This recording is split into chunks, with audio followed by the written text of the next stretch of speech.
Assalamualaikum warahmatullahi wabarakatuh. Perkenalkan, nama saya Septa Modika Wibowo, NPM 1921020199. Saya dari Prodi Hukum Tata Negara Fakultas Syariah UIN Raden Intan Lampung. Jadi di sini saya akan mempresentasikan tentang bangunan hukum Islam di Indonesia.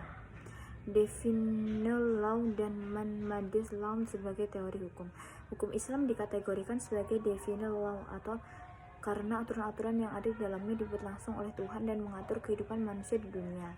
Bila kita perhatikan, pengertian di atas betul-betul menetapkan hukum Islam sebagai eksistensi yang murni bersifat top down dan melepaskan aspek-aspek historis sosiologisnya.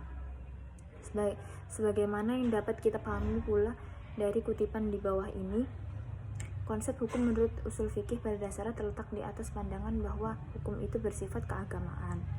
Sejak periode paling awal sejarah Indonesia, hukum telah dipandang sebagai keluar dan merupakan sebagai dari syariah. Adapun syariah, sebagaimana telah dijelaskan, adalah pola tingkah laku manusia yang diatur oleh Allah Subhanahu wa Ta'ala.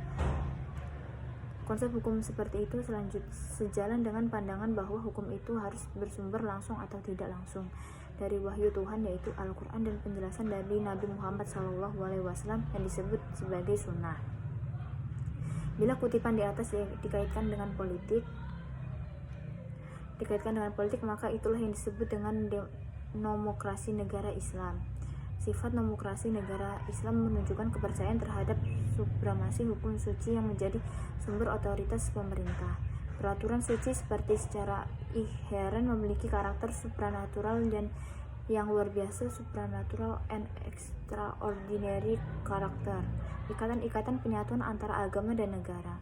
Dan supremasi hukum suci berasal dari kehendak Tuhan secara bersama-sama, menegaskan kembali kewajiban setiap hamba untuk taat kepadanya.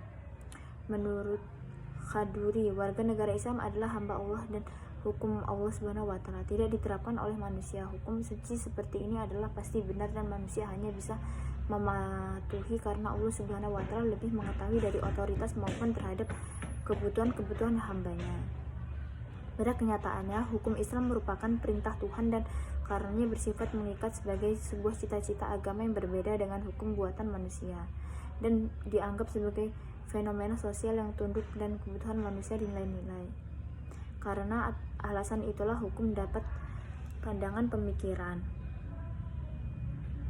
Dari kedua faktor tersebut, yakni sifatnya sucinya dan ikatannya kuat yang tradisi lama, hukum Islam berkembang menjadi sebuah hukum yang statis dan sebuah dianggap menjadi penghalang bagi jadinya perubahan. Selanjutnya, perkembangan hukum Islam di Indonesia. Pada bagian ini kita akan mendiskusikan relevansi epistemologi hukum Islam Indonesia dengan pembangunan hukum Islam Indonesia dengan pembangunan nasional. Namun sebelum kita lebih lanjut membahas persoalan tersebut, lebih dahulu sebaiknya mengetahui apa yang dimaksud dengan hukum nasional. Mengapa kita membutuhkan hukum nasional dan bagaimana caranya kita mewujudkan hukum nasional tersebut. Melalui penjelasan terhadap aspek-aspek inilah kita akan mengetahui relevansi epistemologi hukum Islam dengan pembangunan hukum nasionalnya. Pembangunan hukum Islam. Dalam rangka membangun sistem hukum nasional, pemerintah menerapkan kebijaksanaan untuk memanfaatkan tiga sistem yang eksis di Indonesia, yaitu sistem hukum adat, Islam, dan Barat. Sebagai bahan bakunya, ketiga sistem hukum tersebut berkontribusi dalam pembangunan hukum nasional. Tatanan hukum nasional Indonesia mengandung ciri: 1. Berwawasan kebangsaan dan berwawasan Nusantara. 2. Mampu mengakomodasi kesadaran hukum kelompok etnis, daerah, dan keyakinan agama. Yang ketiga, sejauh mungkin berbentuk tulisan dan terunifal. Yang keempat, bersifat rasional yang mencakup rasionalitas, efisiensi, rasionalitas, kewajaran nasional, kaidah, dan nilai. Yang kelima, responsif terhadap perkembangan aspirasi dan ekspektasi masyarakat. Perkembangan hukum Islam Indonesia, sarana dan prasarana. Berdasarkan penjelasan di atas, tampak sekali dalam hal penetapan kebijakan hukum di Indonesia, pemerintah telah menjadikan hukum Islam sebagai bagian dari hukum nasional. Kondisi tersebut ini tidak semata-mata terjadi di Indonesia, tetapi terjadi pula di negara-negara berkependudukan Muslim, baik yang memiliki konstitusi Islam maupun yang tidak memilikinya. Sebagai sebuah sistem hukum atau bagian dari sebuah sistem hukum, ia mempunyai teks tertulis dalam bidang-bidang yang dicakupnya melalui lembaga peradilan sesuai tingkat-tingkatan yang diperlukan dan menjadi alat penegak hukum dan dalam untuk menjalankannya.